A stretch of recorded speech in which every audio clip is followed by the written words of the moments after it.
Well, welcome everyone to the Kansas Rural Center's View from the Field, our monthly online discussion forum.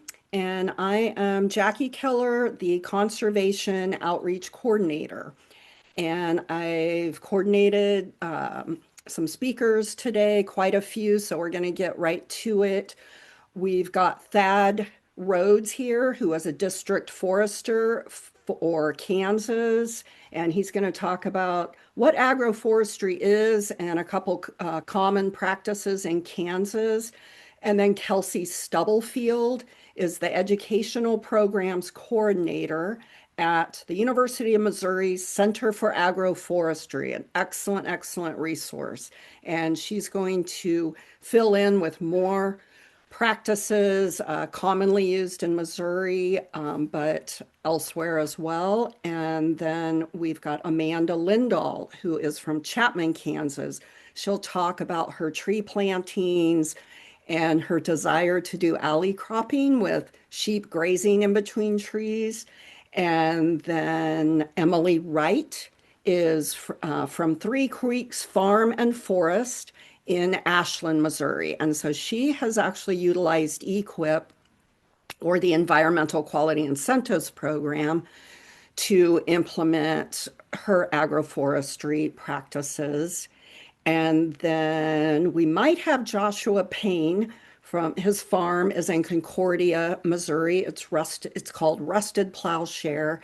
And he's done a lot of agroforestry with also with livestock. And so I hope that he will be able to join as well. But he is at the is it Perennial Ag Conference, Emily, that you were just telling me in Dubuque? No, Duluth. He's at a perennial conference, so he might be able to pop in, but we'll see. So I'm going to go ahead and turn it over to Thad, and I will put my email in the chat. And then one other thing, we've decided to hold questions till the end so that the producers have plenty of time to talk about what they've done on their farms. So I'm going to go ahead and let Thad get going. Yeah, thanks, Jackie. I really appreciate the opportunity to do this. I think it's going to be exciting. There's a lot of opportunities for agroforestry in Kansas. Some of it is currently in practice, and then definitely opportunities to expand that in the future. So I'll go ahead and try to share my screen here. Make sure, can everybody see this? Thumbs up, thumbs down. I'll Yep. keep talking here. So yes, as Jackie had mentioned, my name's Thad Rhodes. I work as a district forester for the Kansas Forest Service. What that basically means is I'm a field forester that goes out and helps work with producers to accomplish what they want with trees in a productive fashion. And so from an agroforestry perspective, that is a big part of forestry in Kansas. Aside from the timber stand improvement or typical forest stand improvement, agroforestry is one of the bread and butters of forestry in Kansas. So, to give you a quick background overview of our agency, these are where our field foresters are situated at. Across the state, there's 7 different rural foresters. The contact information is listed below. Andy Klein is our watershed forester who has statewide responsibilities.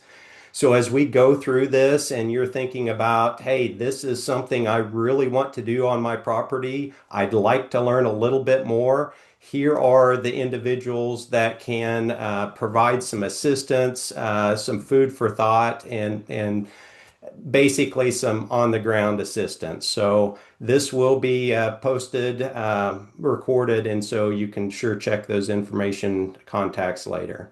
So jumping right into it, what is agroforestry? That's a fancy name. It sounds pretty official. And so there's different descriptors of what that is and what it is not. One of those definitions is listed here. And so the thing I would like to point out is that in part of that statement, trees and or shrubs are deliberately combined with crops and or livestock into a certain system.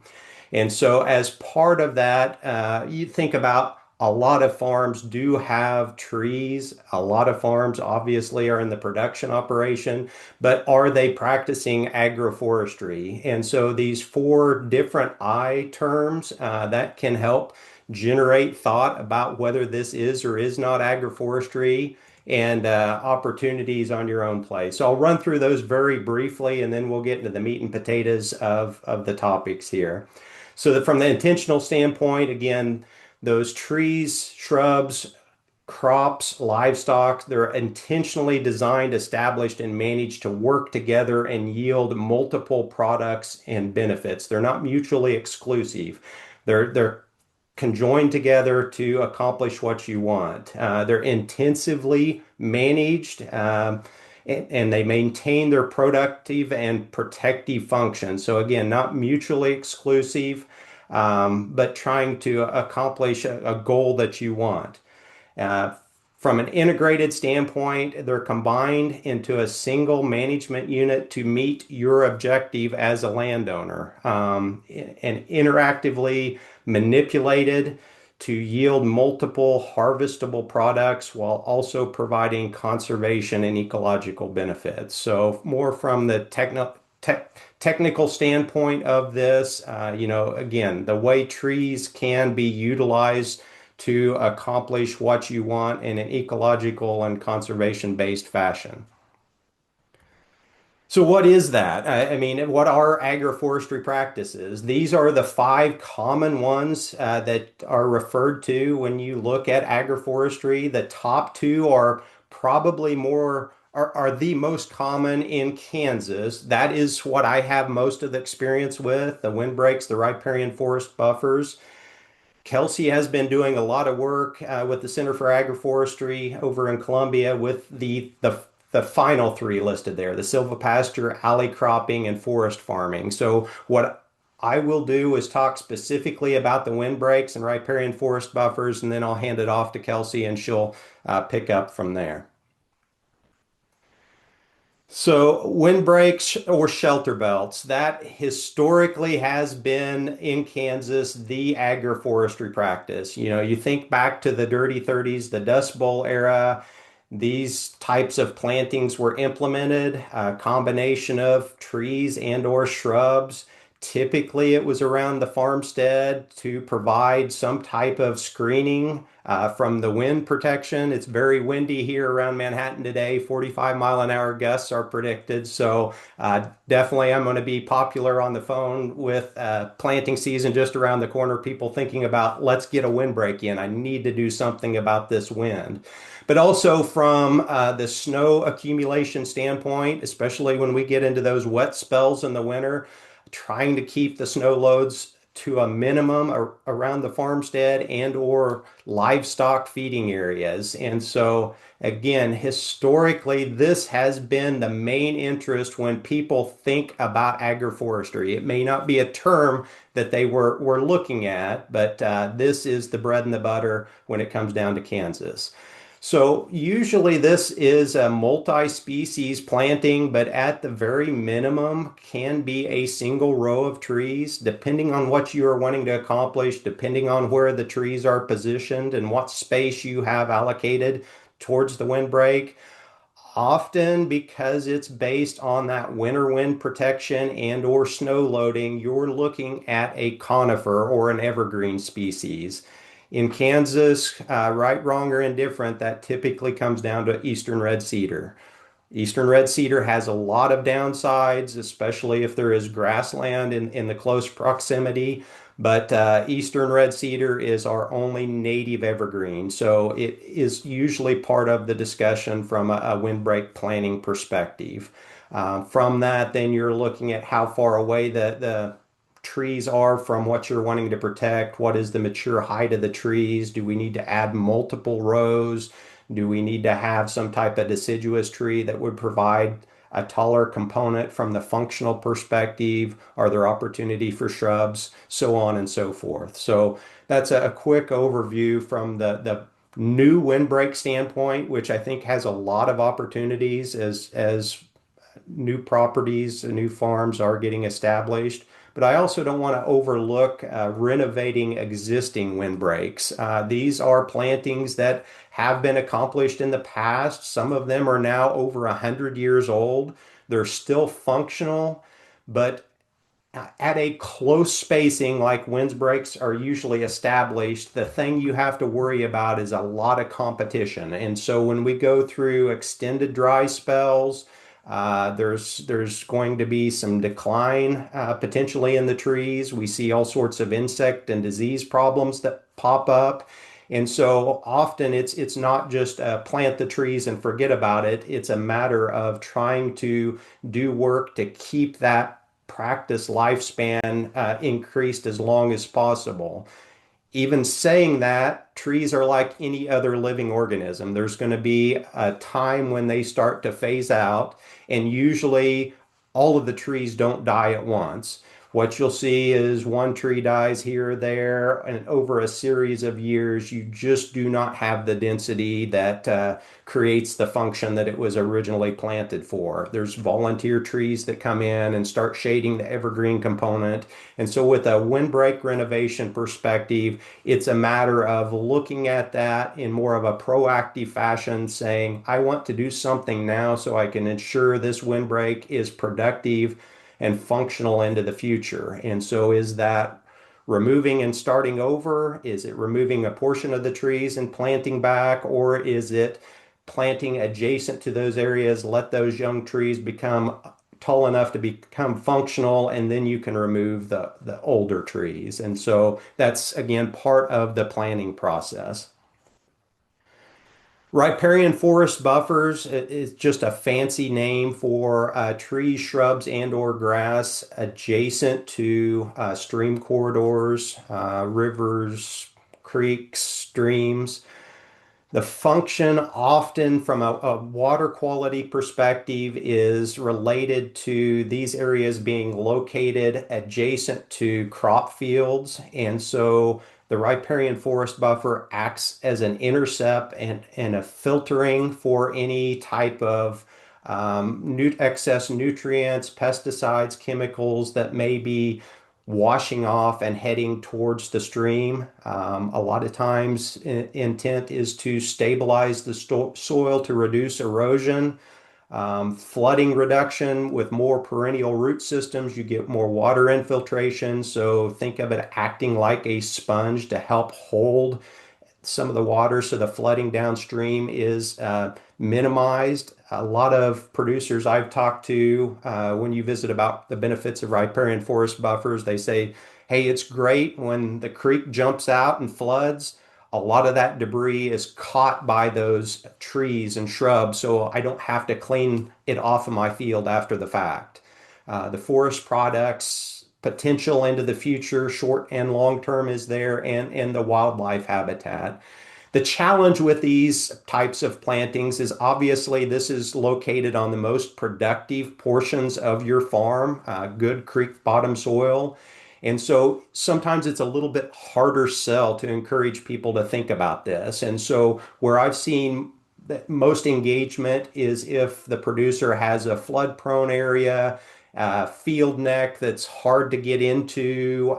There's some erosion concern. Those are often more candidates, more likely candidates for adoption. And then trying to encourage species diversity and looking at benefits that can be obtained short term from a production standpoint, as well as the long term ecological value, are usually some of the topics we talk about in the field. And so those are our very quick overviews from windbreaks and riparian forest buffers. I'll go ahead and hand it off to Kelsi and she can follow up with the additional practices.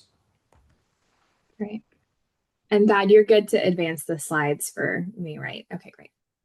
Well, thanks, Thad, and hello, everyone, and thank you again for having me today. As was said before, I'm Kelsi Stubblefield, an Educational Programs Coordinator here at the Mizzou Center for Agroforestry. Thad just gave you an excellent overview of agroforestry and windbreaks and riparian forest buffers, the two practices that are most common and especially relevant to all of you in Kansas. So just picking up from there, I want to briefly introduce you all to the remaining practices that we classify as agroforestry here in temperate North America. So first up, we have silvopasture, which is the intentional cultivation of woody perennials, forages, and livestock on the same landscape. Cattle and sheep feature in a lot of the systems you'll come across, but I have seen chickens and meat rabbits and many, many others as well. If you dive into silvopasture, you'll start seeing this language of by addition and by subtraction, which refers to the tree component of the system. So if trees were added to an existing pasture, that is by addition. If trees were removed from a forest stand to allow for light penetration and cultivation of forage, that is by subtraction. As far as getting financial assistance for silvopasture systems, just a note that folks, in my experience, tend to have better fortune in the by addition category, as there are many more pools and organizations that will support tree planting, whereas a proposal that suggests removal of trees can raise eyebrows depending on the funding source. Even though rotational grazing and intensive management and the overall health of the system are, of course, things that are prioritized and planned for. I won't steal Josh Payne's thunder, who hopefully you'll hear from a little bit later if he can join. He's one of the producers in our region that is doing some really amazing work with silvopasture by addition, among other things, both on his own land and in helping others in Missouri get their own silvopastures established. Thad, you can go to the next slide.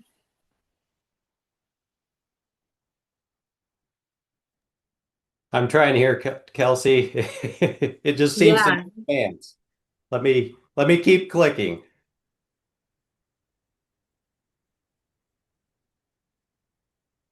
maybe try arrow keys. Arrow is not working. There's the space Oh, bar. no. Okay, Okay, sorry. here we go. Nope, no worries. Alley cropping. So alley cropping is the textbook practice that a lot of people think of when they hear the term agroforestry.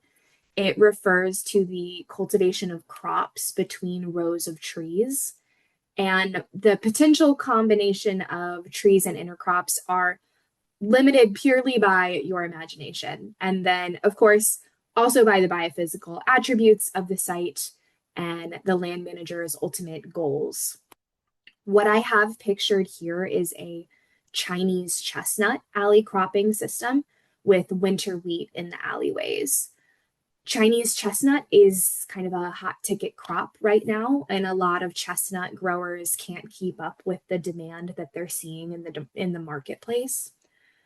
Of course, you thinking about a fruit or a nut tree in this instance, a chestnut cultivar is going to take 5 to 7 years to see a crop. But while those trees are maturing, there is ample sun available in those alleyways. You can grow something there in the interim that needs that sun. These particular farmers did pumpkins while their trees were young. And then you have the option to transition to something more shade tolerant and better suited as the trees mature. So these farmers selected winter wheat because in its life cycle, it uses water in the early spring when the chestnuts don't need it. And it actually helps keep excess water off of the roots, which is great because chestnuts don't like what we call wet feet. Then, when the chestnuts need the water later in the season, the wheat has been harvested. And the remaining stalks from the wheat are cut and dropped, which create sort of a mat on the floor for the chestnuts to fall on in the autumn. And this simplifies harvest and it keeps the nuts clean and it helps mitigate some pest issues like chestnut weevil. So then the producers are able to go around and hand collect the nuts using hand harvester nut wizards and sell them online. This is just an example of a very well thought out alley cropping system where they have considered the cycles and the needs of these species and how they'll best synergize. That you can go to the next slide now.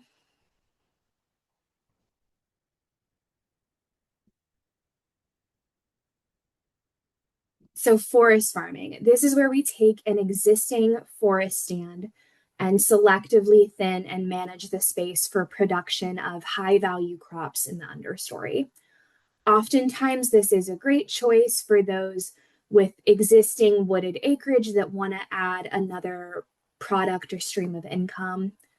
As with all agroforestry systems, depending on the producer's goals and interests and timelines for returns, that's going to dictate what the direction of a forest farming design looks like.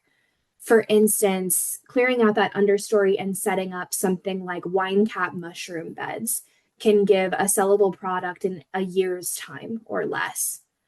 And then if you're thinning this site and you get some suitable logs during that process, inoculating those with some shiitake spawn, that can give you mushrooms in about 2 years, and they'll keep producing for up to 7. Or you could be looking at growing something like forest botanicals, ginseng, or bloodroot, which could be sold a longer time frame, maybe 5 to 8 years, but at a fairly high price point. Again, it's all going to be down to that goal setting and that resource inventory. What are the attributes of your site, and what time and capacity do you have to dedicate to this? And other considerations as well, especially with forest farming. So for instance, if your site is easily accessible by outside roads, ginseng poaching is a very real thing, and being cognizant of that and protective of this site and what information you share regarding your site is going to be important. Thad, you can go to the next slide. Okay, lastly, food forests or forest gardens are their other name. I wanted to give a special shout out to these systems. They are not formally recognized by the USDA as an agroforestry practice, but this is what we in the community refer to as the emergent 6th agroforestry practice. These are highly diversified perennial polycultures that mimic early successional forests, or what you'd see along a forest edge. So multiple strata of edible or cultural or ornamental plants or fungi is what these are designed around. You'll often see food forests in urban areas, and they're aimed at nutritional diversity or community education. This particular image on the bottom is of a forest garden managed by a nonprofit here in Columbia, Missouri. And they have over 40 tree and shrub species alone in that space. And yeah, I could sit here and list all of them for the rest of the time that we have, but apple and elderberry and gooseberry, serviceberry, pecan, sugar maple, hardy kiwi. Non-woody species that they have are sorrels and chives, strawberry. They have some wine cap mushrooms as well. So obviously these can get to be quite complex systems, often set to maximize the acreage that they're on. This nonprofit has full-time staff dedicated to this space, as well as volunteer assistants. However, folks do implement forest gardens on private lands. And again, it's all about setting up that design to fit what your ultimate intentions are for the space. You can go to the next slide. Resources and opportunities if you're interested in learning more about agroforestry. So I'm not doing my job if I'm not shamelessly plugging the amazing resources that we have available at our center. So there are multiple barriers, what we call, to agroforestry establishment in the US. But one of the biggest is producers and technical assistance providers feeling like they don't have the know-how to get these systems designed and off the ground. So just to touch on a couple of things that our center is doing to lessen that knowledge gap, we have some great resources available for free on our website, including a comprehensive training manual on agroforestry practices. Not just the practices we talked about today, but it covers economics and marketing and other considerations as well. We also have a planning and design handbook that is designed sort of as a follow along and fill it out style guide with prompting questions and guiding exercises throughout the book. Also, we have numerous tech guides on different agroforestry practices and key species. And then it's not free of charge, unfortunately, but we do have an agroforestry training academy that has been offered every year since 2013, which it's a 5-week online agroforestry crash course followed by a 3-day optional in-person field component here in mid-Missouri, where we see 7 active agroforestry farms, including Josh Payne's and Emily Wright's site, who are on this call. We're invited to this call today, and you'll get to hear from them in a moment. And Amanda Lindahl participated in this as well in our academy. So this program is open to producers and professionals alike. Our 2026 academy is actually getting ready to kick off here in a few weeks' time. And we're looking to move about 50 to 60 people through that training program as we do every year. You can go to the next slide. Just touching on a couple of other resources, the Agroforestry Trainings for Natural Resource Professionals is a collaborative project between many different organizations across the US to get key agroforestry knowledge into the hands of people who need it. So there are 6 different online class offerings.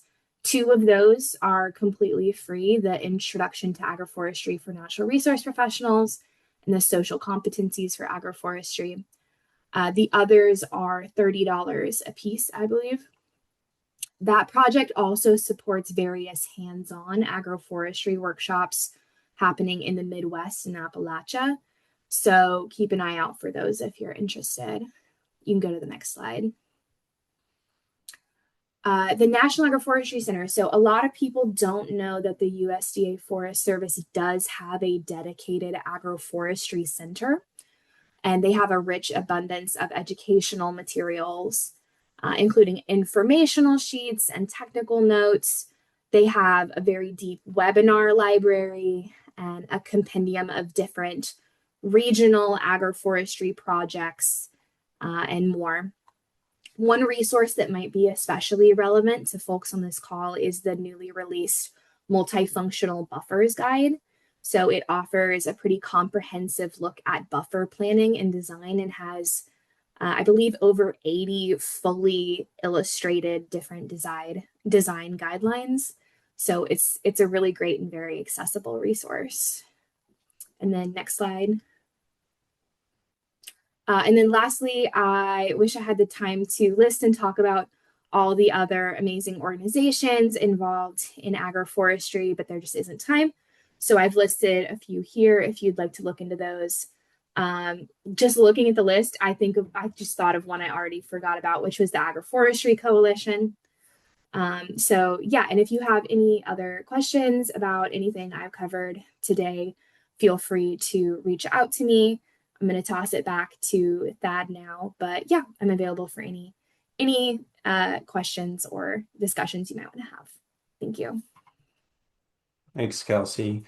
Jackie, I've got some examples of products that can come from agroforestry systems, but I think before we jump into that, I know we're tight on time. I'd like to hear from the producers that we have on the webinar. I think they're going to have some excellent examples, so I'll stop sharing and then I'll let the producers give their experiences. Yeah, excellent. Sounds good. And so we've got Amanda Lindahl here today, who's going to talk a little bit about what she's done on her farm in Chapman, Kansas. Yeah, hi everyone. Thanks for having me. I feel very novice in a lot of this, but as Kelsi mentioned, I went through the Agroforestry Academy several years ago while I was still living in Kansas City, and I just in the past 6 months moved back to my family farm near Chapman, Kansas, and so have a lot more hands on the ground time and opportunity to invest in that space there. So I wanted to share agroforestry is definitely like been kind of in my blood for a long time. So my grandfather back in the early 70s planted black walnuts on our property.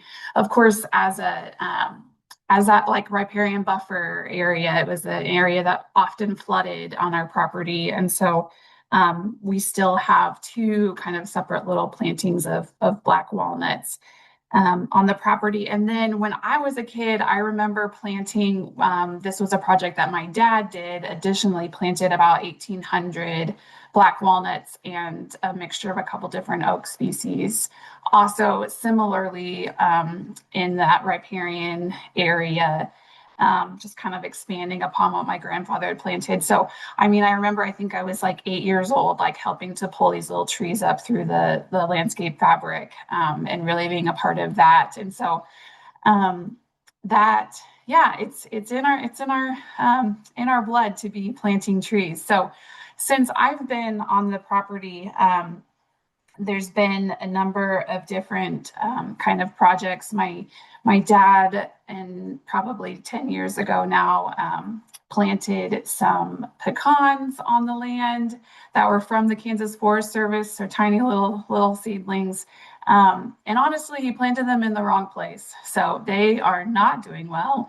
And it was in an area that was some CRP land, so some really beautiful native grasses and not enough water for pecans. So those we learned a lot, and I'm planning to rip out the ones that are still just barely struggling, and put some better trees in that area. But a lot of my visions for our property are to get into more of that silvopasture area. So I'm actually converting some of our row crop land back to grass, and then have plans to put in some additional fruit and nut trees. So I just barely getting started. Two years ago now, I was looking at my notes. In December of 2023, I planted some chestnuts that I had started from seed, and have just some tiny little seedlings growing. So that's one of the projects. And then I just have plans to add additional chestnuts, and mulberries are a species that I'm really interested in, to provide some really incredible fruit and fodder for livestock. So I do have hopes of getting sheep this year, and then I have dreams of some pastured pork that would kind of be finished on that fruit and nuts, and hopefully eating some of that great acorns that we have across the property as well. So I have aspirations and not a lot of actual implementation quite yet, but that's where I'm headed as the fifth generation on our family land, and trying to think about how I can take a space that's been utilized well, but just kind of modifying it in order to meet my needs, and to really kind of restore the health of the land that has been there for a long time. So those are, I wanted to mention just real quick, I just really thoroughly enjoyed my time with the Agroforestry Academy. And one of the coolest parts was just being introduced, number one, to Josh Payne, who I was able to learn from by spending some time on his land and working alongside him. Of course, learning more about getting to see Greg Judy's operation and learning a lot more about livestock. And so those introductions through that training were really critical to me. And I also wanted to mention I learned a ton from Austin with Trees for Grazers, and he's an incredible agroforestry practitioner and like produces a ton of trees in Pennsylvania. But there's just so many great resources out there, and so just wanted to mention some of those that have been really meaningful to me and that I continue to learn from. So I'll leave it at that. All right. Thank you so much, Amanda. It's really exciting what all your endeavors encompass, or entail. And I know that you talked a little bit about trying to get some EQIP funding for doing some of um, your fulfilling your future goals, some of those practices. And I think Thad was going to talk a little bit more about that, but I think we were going to just save that for after Emily and maybe Joshua, since they have been able to utilize Equip to implement some of their practices. So we'll go ahead and turn it over to Emily. Yeah, hi everyone. Thanks for having me. I'm learning a little bit today as well. I kind of occupy a different space in the agroforestry, perennial agriculture world. Our farm is a specialty crop farm on a small scale, marketing via wholesale accounts to restaurants and specialty grocery stores and that type of thing. We moved to a permanent location 6 years ago now, and so just based on it's in a valley surrounded by forests, and the drainage kind of runs through the primary production fields. And so we actually phased out livestock at our farm when we moved here. But we did hit the ground running with transitioning a lot of spaces to perennial agriculture. We grow perennial crops for both culinary and floral markets. And so through conversations with the NRCS, like our species lists are, I sometimes use the word uncommon or offbeat. We have planted hundreds of trees and shrubs either for those specialty crop, floral, or culinary markets. So we have um, windbreaks of nine bark that I use for floral cuttings, and smoke bush, and um, arrowwood viburnum. So native species that have that dual purpose of providing habitat and biodiversity, but also harvestable and marketable products. Um, our orchard is commercially grafted pawpaws and service berries for our chefs who are excited about those. They're about 3 years old right now. We're hoping maybe to get our first sizable harvest this year, but we shall see. And a lot of those trees and shrubs at planting, we went for the tree and shrub establishment through Equip that is coupled with site prep and mulching. And we opted for the most mature um, trees and shrubs that we could find, which were typically 3-gallon size.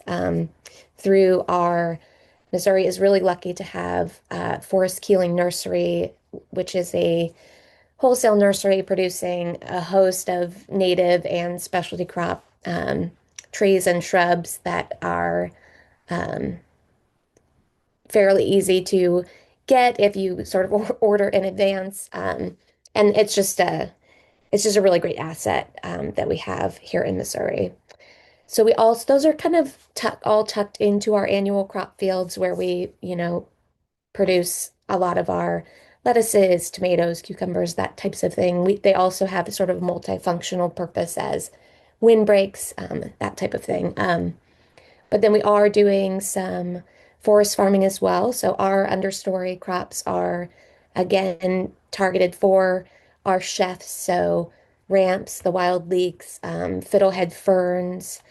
We have a ton of existing Virginia bluebells that we harvest for our chefs as both edible flowers and sort of like little succulent leaves. Um, Spice bush. We are trying to cultivate a little patch of prickly ash, which is like basically North America's version of the Szechuan peppercorn. Um, like Kelsey said, my species list is long. We also currently have a farmer rancher research grant through NC SARE trialing even more native species for those markets, a lot of additional forbs and that type of thing. But our hope is that over time, those perennial crops will sort of make up a larger share of our annual sales so that um, we can kind of transition to a less intensive and less um, labor demanding annual production system, and just see how that balances out. And it's already kind of working with the flowers as our perennial crops come into maturity. We're able to um, dedicate more time towards them, and they're making up a larger and larger portion of our annual revenue. So it's kind of a targeted towards specialty crop producers who might have our whole property is only 15 acres, so smaller scale, more intensive, highly diversified system. Wow, that's an incredible amount of diversity. So impressive. I don't think I see that Joshua made it here. So maybe we can get a write-up from him at some point and share that. And so let's open it up for questions. If anyone has any questions at all, please unmute yourself and ask away.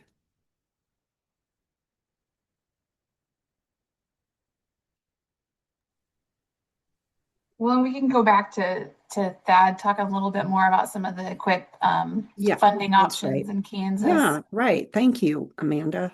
Good point. Sure. Yeah. So I guess the take-home message is there is funding out there to do this type of work. There's so much variability from one program to another. Certain instances it may be able to work, other instances not. I guess my message would be let's not get bogged down in which program can do the work for you or help you out doing the work.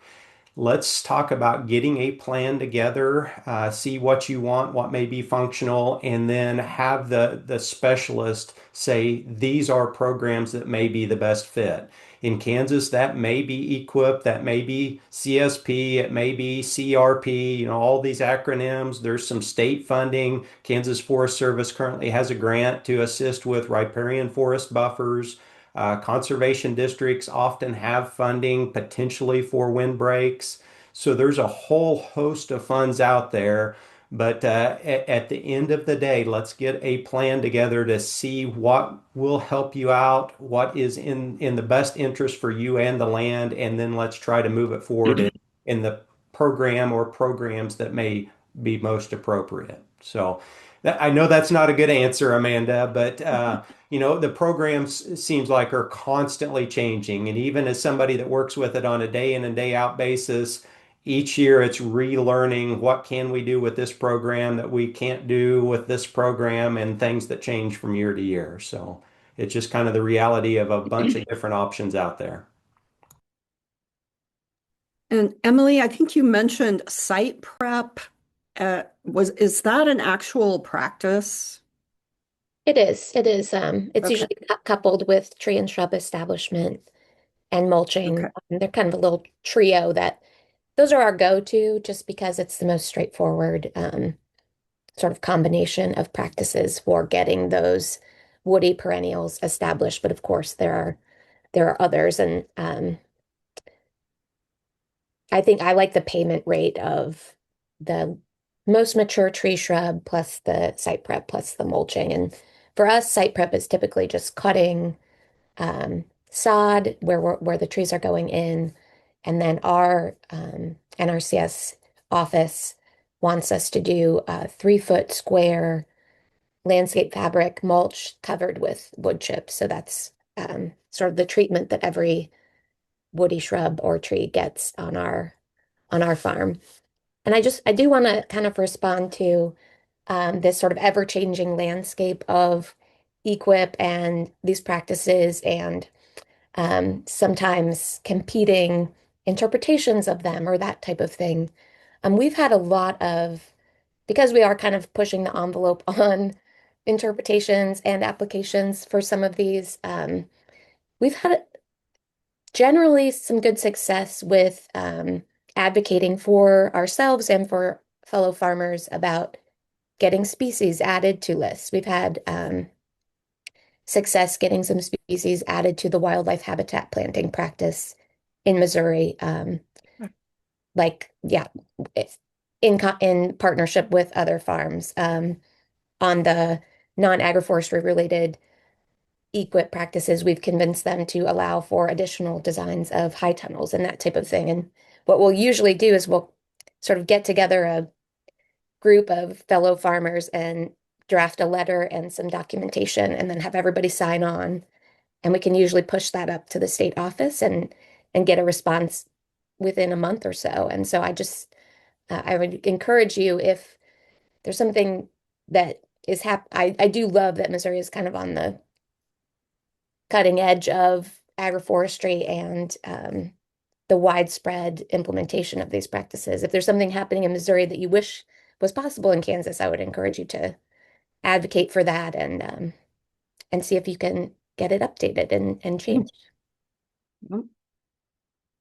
And one way that can help is by attending local working group meetings. I've been sending out to producers when the meetings are in their counties or management units. And Amanda, yours is coming up on the 30th. I'll get that information to you so that you can advocate for these practices or some of them. All right. Does anyone have any questions now? Yeah, I just had one again for Thad. So if you're just at the very beginning stage of like timber stand improvement, is that first graphic you showed, just find the Kansas Forest Service rep for your region. That should be your first or be my first call. I think that's a good first starting step, just because you can have the on-site dialogue. What do you want to accomplish? What do I see as a forester? How can we find the happy medium, not create it too big of a project, but also engage enough to do this in a fashion that is feasible. The thing I always try to look at is let's not put too much on anybody's plate right out of the gate. Let's get some experience, see what's involved, whether it's like Emily said, the site preparation, the planting, the follow-up maintenance. Any type of tree planting is going to be a long-term endeavor. I don't want to make a negative experience out of the gate. Let's start small, have a positive experience, and then expand from there. That's going to be different for all sorts of different people depending on the scale that they can handle. But getting together on site is a good first step to have those discussions to say, what do we need to do moving forward? So, yes, Colton, I think that's exactly right. Okay, thanks. So a producer could have a brush management contract or have an EQIP contract with brush management as one of their practices, as long as they have livestock. That's a requirement in Kansas. But then they could also possibly qualify for some funding through the Kansas Forest Service, correct? To do additional, Yes, that's couple with. correct. And I Okay. think that you're just spot on there, Jackie, with the planning aspects. So the dialogue with that initial visit can also be, if we go through this one program, here are the sideboards or the expectations that that program has. Is that conducive to your operation? If not, then maybe we need to look at this other program. Is it a set rate payment, or is it a percentage cost share? What timelines are associated with that? Can it be spread over 10 years? Or does it have to be completed within 12 months? And so I think there's all sorts of opportunities and again, those specific requirements for each program, whether it's cutting trees, planting trees, what species are allowed, what type of design, that's all things we kind of tease out of the weeds with the site visit in the plan that gets put together. And timber stand improvement is the other main practice on this topic, relevant that EQIP will fund. That's correct. And truthfully, most of the forestry EQIP contracts have something to do with forest stand improvement. That may be removing invasive species like bush honeysuckle. It may be thinning the overstory canopy to allow the higher quality walnuts, oaks, hickories to perform better. But forest stand improvement seems to be a better fit for EQIP specifically. But there are other programs that cover costs associated with that too. Okay, thanks. I was going to ask you, Thad, correct me, you all have done some agroforestry specific educational events in Kansas. Is there one coming up this year that you might share?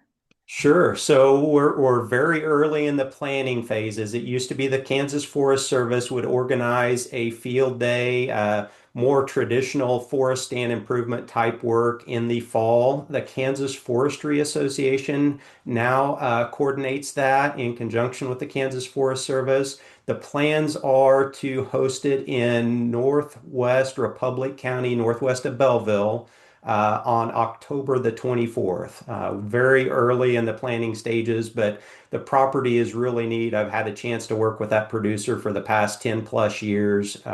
Forest stand improvement and tree plantings. He has a sawmill and just a very neat historic property. So keep your eye on our website, kansasforest.org. We will have more information about that as it gets closer.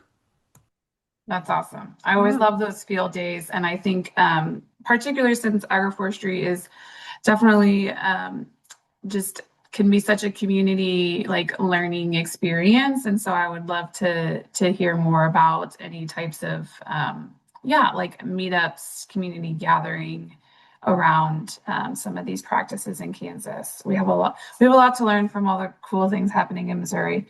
Um, so I always would love to see more of those types of opportunities.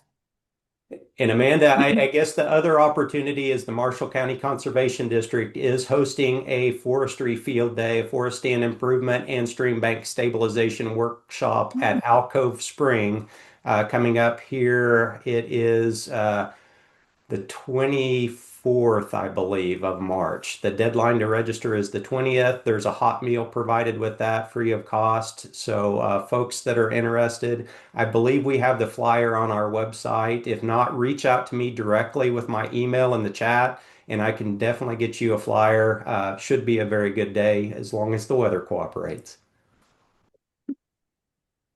Awesome. Thanks. I have a couple of questions for Emily. First off, what was the name of the plant that is like the Szechuan peppercorns, but for North America? Yeah, it's a prickly ash. Xanthoxylum is the genus. I will say that there are plenty of people who are trying to eradicate that from their lands because it's very thorny and can form a thicket. But if you have a plan to intentionally grow it and contain it, I think it can be really cool. And that kind of leads maybe into my second question. I'm just trying to maybe wrap my head around your operation. So it sounds like you have some parts where you have maybe like things planted in rows. I think you mentioned nine bark and things like that. And then your forest farming section, are you planting things into that forest area, or is that like strictly kind of foraging what's already there? Yeah, I probably could have described that a little better or provided a slide, but we basically have originally started with like a 5 acre abandoned pasture and then surrounded by 10 acres of forest. So that pasture land has been turned into annual cropland um, and orchards and in, yeah, long 100-foot runs of trees and shrubs. But then all of our forest crops are going in the mid and understory of the existing forest. So the Mertensia, the Virginia bluebells, we are just harvesting what was already there and propagating, but then we've planted probably in the range of several thousand ramps in the understory, and then we're putting in some ostrich ferns to harvest fiddleheads this spring. So yeah, we're kind of increasing diversity in the understory of our forest with intentional plantings. And one of the things that we learned so the ramps originally, we have been offering to chefs through a partnership with a private landowner in our area, whose family's land is basically 25 to 30 acres of ramps growing in the understory. And we've been doing that for about 6 years. And we learned after the first year cleaning and processing them that like some stray rootlets got blown off into the woods that were surrounding our wash pack shed, and we saw the next spring that they were sprouting. So what we do is we save all of the root trimmings, and like half of them go back to uh, the land where they were harvested from, and then half of them go into our forest, and they regenerate from the trimmed roots. And so the landowner that we partner with, she's putting them in areas that are more accessible because she has some pretty rolling hills that were hard to access or manage. And then, yeah, we're using those to establish our population on our farm. Very cool.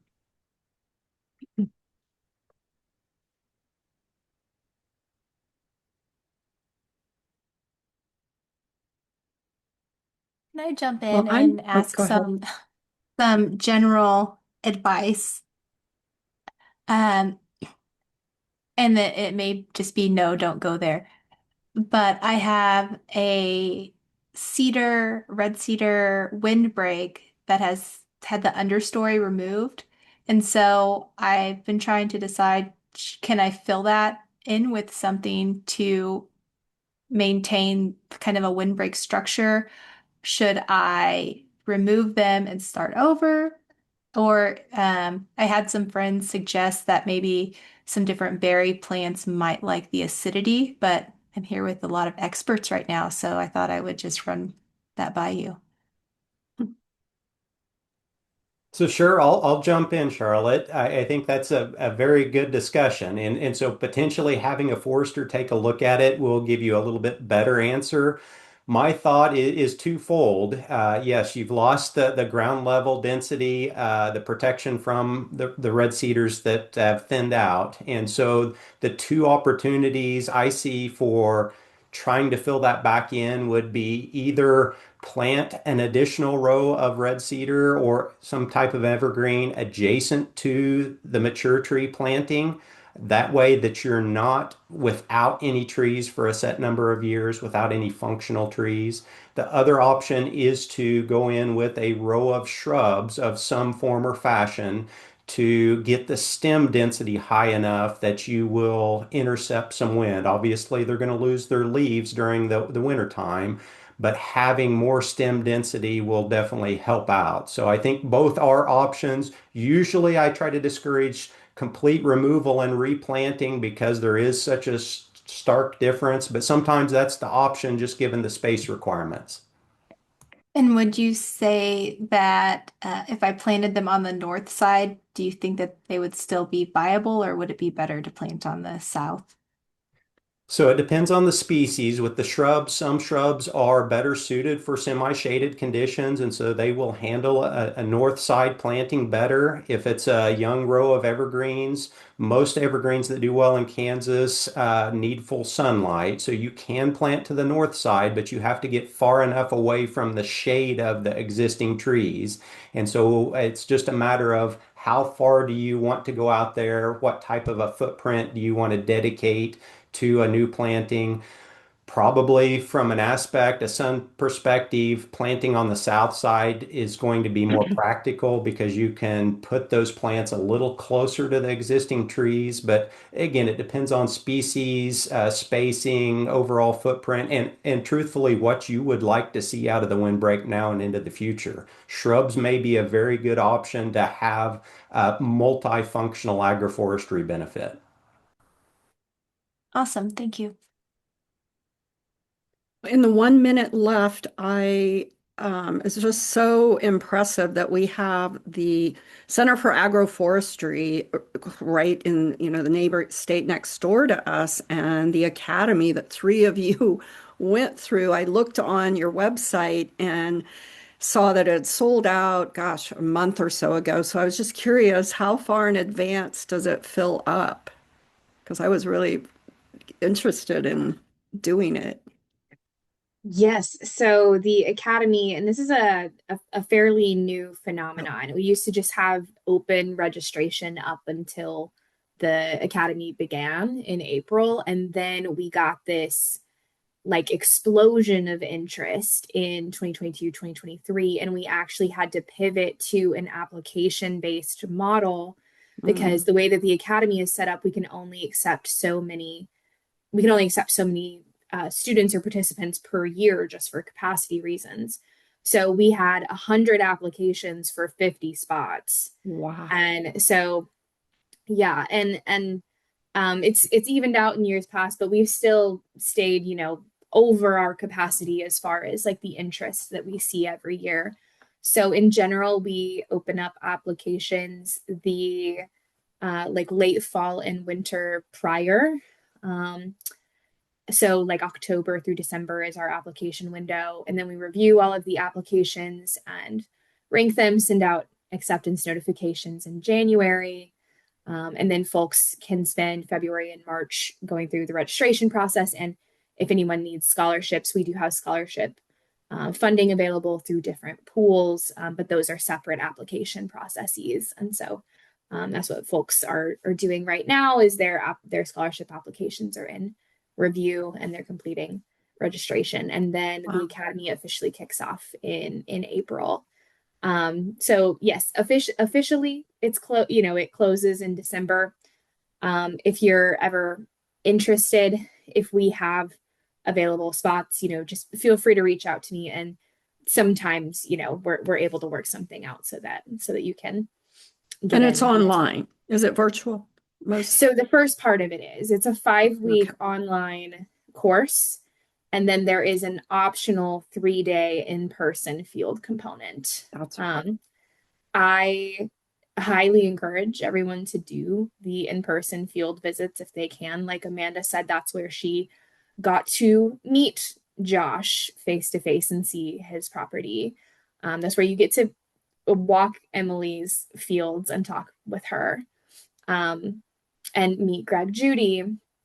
All these folks, we do have speakers that participate in Zoom sessions throughout the academy as well. But there is something different. It's a different experience, a Zoom session, than being physically present on someone's farm and able to say, okay, I see how this is laid out. Can you please speak to this? Can you speak to this species, this planting array, this piece of equipment? So for a lot of people, the in-person field days are where concepts start to click into reality and into practice. So. great. Well, yeah, thank you so much for all of this information, you all being a part. That I've heard really good things about you out and about. And I think AJ is my forester here in Shawnee County, but yeah, thank you all again. And if anyone has any questions, please email me, Jackie at Kansas Rural Center, or Thad, of course, and his email was in the chat, as well as Kelsi's. And so that concludes our session today. Have a great rest of the day. Thanks, everyone. Plant Thank you, trees. Jackie. Thanks for having us. Bye-bye.